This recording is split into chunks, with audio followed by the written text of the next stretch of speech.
Saviez-vous que vous pouvez visiter la ville de Chihiro dans la vraie vie? Sorti en juillet 2001 au Japon, Le Voyage de Chihiro est le 8e long métrage du réalisateur Hayao Miyazaki.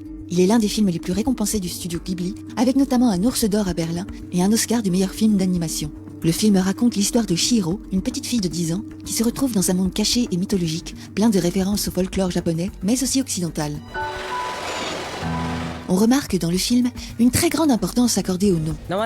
Le nom original du titre du film signifie cacher des dieux. Une signification assez prémonitoire, puisque l'héroïne passe son temps à se cacher des esprits au début du film. Lorsque le personnage de Yubaba lui vole son nom, elle perd son identité et sa mémoire qui la rattache au monde des vivants. On peut aussi remarquer une autre allusion à l'importance du nom lorsque Chihiro libère Aku en lui révélant son véritable nom.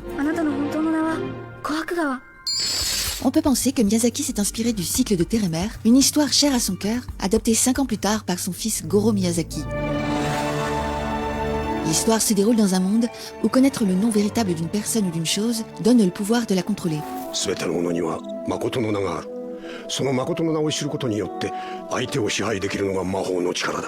Une autre similitude avec les contes de Terre et Mer est la capacité d'un personnage à se changer en dragon.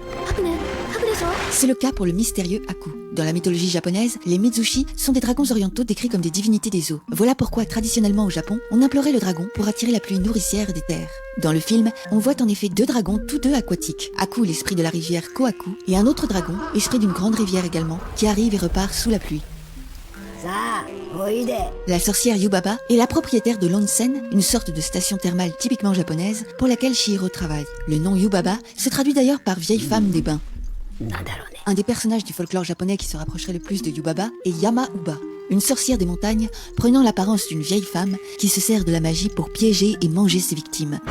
Une autre théorie est que Miyazaki s'est inspiré d'une célèbre sorcière tirée des contes russes, Baba Yaga, un personnage slave connu du réalisateur, puisque Baba Yaga est la sorcière de son court-métrage Monsieur Pat et la princesse œuf.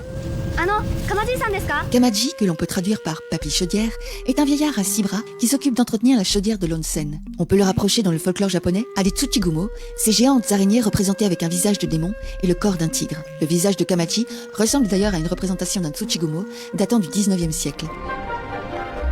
Véritable personnage du film, la ville qui s'éveille la nuit serait inspirée de la ville de Jiufen à Taïwan. On peut y retrouver en effet la maison de thé, les rues avec les boutiques, ou bien encore le tunnel du Gold Museum de Jiufen qui rappelle fortement le tunnel du début du film. Si vous souhaitez vous plonger dans le monde merveilleux de Chihiro, vous savez désormais où elle.